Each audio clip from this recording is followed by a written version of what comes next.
judging by the title, it being USS No-Go, this got to be a Navy story. I told y'all how I feel about the Navy. Listen, I don't want no smoke, big fella.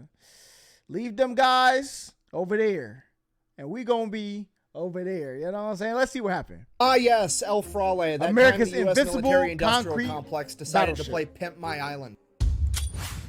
Today we're talking about Fort Drum. Yes, I realize that's a military base in New York. No, that's not what we're talking about. There's another Fort Drum. It's guarding the mouth of Manila Bay in the Philippines. It's also referred to as El Frale Island, America's unsinkable concrete battleship, or the USS No-Go. Basically, the US military took a tiny island and turned the entire thing into a gun, and we're going to talk about it. Right Turned after the island to a gun? This video is brought to you by Sheath. Okay, here's the deal. They're like normal underwear, except they're better because they have a pouch that you can stick your junk in, and then your balls aren't stuck to your thigh. And trust me, might need those. Hold on. it's just one of those things you don't know you need it until you need it, and once you have it, you're not going to be able to live without it. Let's face because Ethica, however you pronounce it, them joints be like breaking my skin out, bro. I don't know what it is. The latex, or I don't know what it is, but I'm gonna need a new compression short. Face it, every good thing that's ever happened to you in your entire life would have been a little bit more gooder if you didn't have balls stuck to your thigh the entire time. And I know what you're thinking. What if I don't have balls? That's cool. Were you with people that did? Because if you were, they probably would have been in a better mood if balls weren't stuck to their thigh the entire time. You should buy them these underwear. Don't believe me? Ask the kangaroos. Those marsupials have known how awesome pouches are for like 15 million years. They've been hoarding the technology, but now Sheath is here to fix that. All I'm saying is give it a shot. Worst case scenario, you find out you actually do like having balls stuck to your thigh and these underwear aren't for you, and in which case Sheath has a 30-day no questions asked money back guarantee and you're out. That's nothing. fire. I'm gonna have a link and a discount code down below. Let's get back to the video. So why on earth did America turn an island into a giant gun? Well, our story begins in 1898 during the Spanish-American War. Why is America at war with Spain? To be honest, I'm kind of blanking out on that right now. Statistically, it's probably because they messed with our boats, so let's go ahead and double check that together.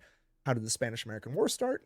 The USS Maine mysteriously exploded in a Cuban harbor. Mysteriously. See, I was Of right. course. It's always the boats every single time. Honestly, at this point, Jordan Peterson needs to go back and rewrite his book, because he actually wrote a book called 12 Rules for Life, and the fact that not fucking with America's boats wasn't rule number one seems like an oversight on his part. Anyways, so America sends a bunch of boats into Manila Bay to fight the Spanish. While they're headed into Manila Bay, they pass this tiny little rock island called El Frale, and on El Frale there was a bunch of Spanish artillery that basically tried to ambush all the American ships. It didn't really work, but it was a super good idea. Fast forward, America wins the Spanish-American War, takes control of the Philippines. So now with America in charge, they decided that they wanted to be able to defend Manila Bay, and they remembered back to how the Spanish almost had a successful ambush by putting artillery on El Frale, and that's when the Americans in charge said, hey, hear me out. Instead of putting artillery on El Frale, what if we turned El Frale into artillery? So the engineer was like, okay, here's the plan. We're going to level the entire island. Really was good. Tabletop flat, and then we're going to build an enormous concrete bunker on top of it with 2 battleship turrets, each of which having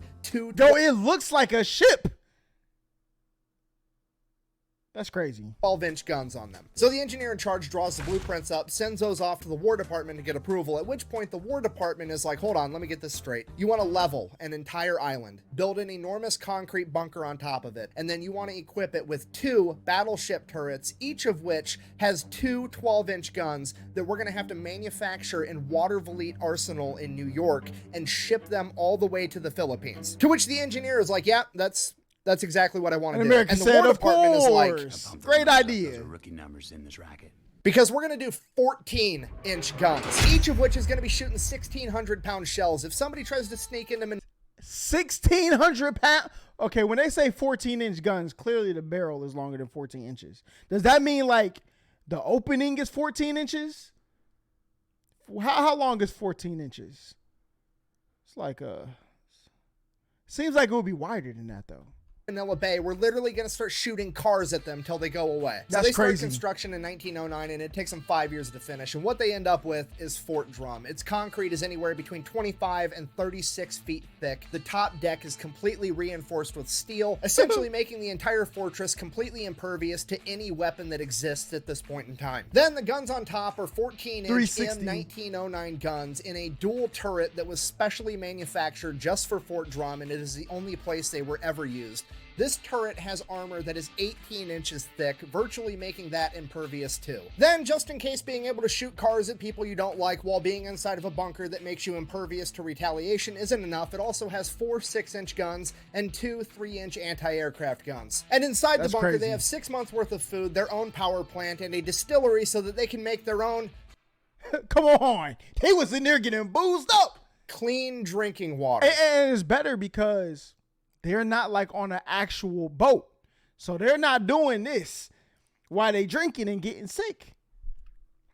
That's a good invention, man. Station me there. Basically, it's the world's best doomsday bunker. So it's completely done. It's like 1914. America has built this incredible weapon, and now, in true American fashion, we're not really going to use it until it's borderline obsolete, and then we're going to give it away to somebody else. So kind of fast forward through the next 20 years. I mean, there's always Army guys stationed there and on hand in case anything happens, but nothing ever does. It's kind of like being stationed on a naval vessel, and because of that, the Army guys that serve there give it the nickname the USS No-Go, considering it never fucking goes anywhere. Then, of course, during that same time period, World War I happens. After World War I, America downsizes their military considerably. Then the Great Depression happens, and because of that, pretty much no upgrades or maintenance gets done to Fort Drum during that entire time. So for its first 2 decades, it receives pretty much no upgrades. It's already becoming obsolete. Then in 1934, the US government comes out and says, over the course of the next 10 years, between 1934 and 1944, America is going to move towards establishing the Philippines as its own sovereign nation. So obviously, they're also going to turn over Fort Drum to the Philippines, and because of that, they have even less motivation to do any upgrades to it, so none get done. Then during that 10-year time period, World War II kicks off in 1939, but America's not getting involved. We're minding our own business, and by minding our own business, I mean we're basically funding the entire thing through Lend-Lease, but, you know, we're not involved. Then Pearl Harbor happens in 1941, aka somebody fucks with our boats, now we're going to war. Less than 10 hours after Pearl Harbor, the Japanese show up in the Philippines, they invade, the American forces are not ready, and they all get driven down to the Bataan Peninsula, which as you can see is also at the mouth of Manila Bay. That's who we were talking about in the last video, the Ghost of Bataan. That dude, 1v200, a whole regiment. That boy was cooking, all right? And they all get driven down to the Bataan Peninsula, which as you can see is also at the mouth of Manila Bay with Corregidor and Fort Drum. For like the next 5 months, while American and Filipino forces duke it out with the Japanese on the peninsula, Fort Drum is pretty much shooting at any Japanese vessel that gets anywhere near it. The Japanese vessels are returning fire at Fort Drum. They're launching air raids, trying to bomb Fort Drum, none of which is effective. It's bouncing right off. Also during this time, the Marines and soldiers stationed at Fort Drum rip all the buildings on top of it off, throw that shit in the ocean. They also tear down the 60-foot search tower and get rid of that as well. That way, the massive turrets can do a full 360 and be able to shoot in any direction. Then, April 9th, 1942, Bataan falls, and the only thing left is Corregidor, Fort Drum, and 2 other small coastal forts. For weeks after this, the Japanese shell both Corregidor and Fort Drum with naval gunfire, as well as conduct bombing runs. Fort Drum is pretty much completely impervious to all of it, which infuriates the Japanese. Corregidor, on the other hand, is nowhere near as fortified, and they are hurting bad. Because of this, the majority of Corregidor's defenses have been completely destroyed, and the only thing defending Corregidor now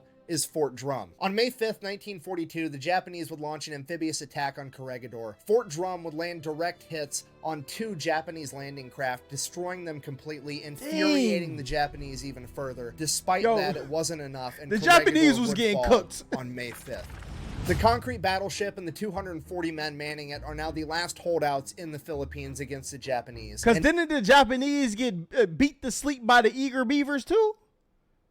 Hey man, listen, if I was Japan, you got to get your, let me not say that, you know what I'm saying? We not, look, if I was you. It is pissing the Japanese off. And in immediate retaliation for them taking out several of the Japanese landing crafts at Corregidor, they begin launching air raids against Fort Drum, and they are, again, completely ineffective. During those air raids, some of the Marines manning the anti-aircraft guns would manage to shoot down a Japanese bomber, only serving to piss them off even more. That's At this crazy. point, General Wainwright, the man left in charge of American forces in the Philippines after General MacArthur abandoned his men and fled to Australia, issued the order that all American forces were to surrender on May 6th at noon. At this point, according to the legend, the entire crew of the USS No-Go, aka Fort Drum, gets together and they have a conversation and talk about whether or not they want to even follow this order because they think they can go toe-to-toe with the Japanese forever inside of this concrete monstrosity. Unfortunately, they would come to the realization that this decision had already been made for them because at some point the distillery that purifies their drinking water became damaged, and without U.S. ships being able to bring them water, they weren't going to be able to hold out. So, given that they have to surrender tomorrow, but they still want to fight, they decide, hey, let's get rid of all this ammunition that we have. And they fire at the Japanese ships non-stop as fast as they can for like the next 18 hours straight. And apparently, according to legend, it got so hot inside of Fort Drum that it was able to increase the muzzle velocity of the guns, and they were able to score more hits on Japanese ships that thought that they were out of range. And they continued to fire non-stop until 11:59 on May 6th, when they were finally forced to surrender at noon. They then proceeded to sabotage. Bro, you're firing right up to the minute that you're like, all right, we're done.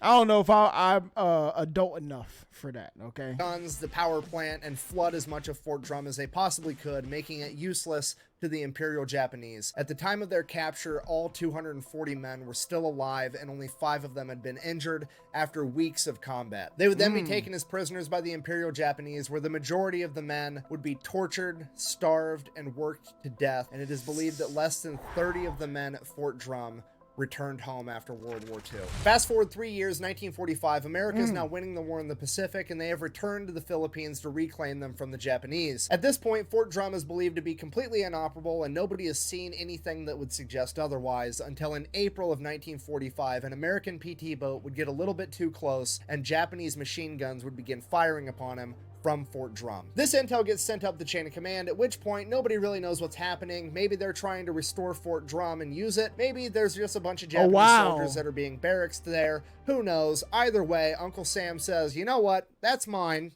and I'm gonna need it back. So at first, they try to bomb it with planes. Obviously, that's not gonna work. It didn't work when the Japanese did it. I don't know why they thought it would work now. Then they send out a cruiser to shell it with naval gunfire. Again, obviously it doesn't work, at which point, shit proceeds to get out of hand pretty quick. Basically, the chain of command didn't really know what to do, so they're like, hear me out. Let's just give the blueprints for Fort Drum to an entire platoon of Army combat engineers, aka the Demolition men, and tell them to get rid of it, and the sooner they do, the sooner we all get to go home. So the engineers take the blueprints, they go come up with a plan. I don't really know how long it took them. I presume about the same amount of time it takes them to smoke a cigarette. That's probably not a coincidence. They come back to the chain of command. They're like, okay, here's what I need. All right, we're gonna need an entire company of infantry, 1,000 gallons of gasoline, 2,000 gallons of diesel, all the incendiary and white phosphorus grenades you can find, a 30-minute fuse, and a camera guy, because you're going to want to get this shit on video. And apparently the chain of command is like, okay. So a couple days later, April, Friday the 13th, 1945, the U.S. forces launch Drum D-Day. 2 American ships pull up, drop landing ramps onto Fort Drum, and all the infantry and combat engineers run out to secure the deck, at which point they start taking fire from one of the 6-inch guns. They all return fire, including the ships, until that 6-inch gun stops. Then they secure the entire deck, and the combat engineers get to work. The engineers then run a hose up onto Fort Drum and begin pumping 3,000 gallons of gasoline and diesel into the air vent of Fort Drum. They then proceed to put 600 pounds of nobody's TNT, in there? a bunch of white phosphorus and incendiary grenades on top of it, rig it up to a 30-minute fuse, light it, and fucking run. They hop back in the boats, they sailed a safe distance away, and then they waited and they watched. And this is what they saw. That explosion was so powerful that it shot the 2,000-pound hatch on top of Fort Drum 300 feet into the air. And if you watch the video a little bit closer, you can actually see the hatch punch through the top of the mushroom cloud before falling back into the smoke. Oh, wow. The diesel fire inside of Fort Drum then proceeded to burn for 5 days straight, officially putting an end to any hopes of ever restoring it to its former glory. In the coming months, American and Filipino... So where were the people that were on it, though? They just pulled up to it and nobody was there? ...forces would reclaim the... But they said the guns on there were firing at them, so whoever was bunkered down in there... Hey, GG's in the chat to you. Better spam F to pay respect. Philippines, Japan would end up surrendering, World War II would come to a close, and the next year, on July 4th, 1946, the Philippines would gain their independence, becoming their own sovereign nation, and thus taking control of Fort Drum, where it still sits at the mouth of Manila Bay, pretty much in the same condition that America left it, serving as a powerful reminder to not mess with America's boats or anything that even kind of sort of looks like a boat for that matter, okay? Just don't. Thank you for watching. Best way to support the channel is go buy some merch over at thefatelectrician.com. Quack bang out. All right. We're going to stay for I that. feel like I can give all the examples in the world, and I'm still going to wake up tomorrow to news that somebody touched the boats. Yeah, listen. I learned about the Navy. Yeah, shout out to infographics. I would, you know what? If a country ever thought about like, hey, let's go mess with American boats, I'm going to send them an infographics video and be like, just watch this before you know, make that decision. Is that something you really want to do? You know what I'm saying?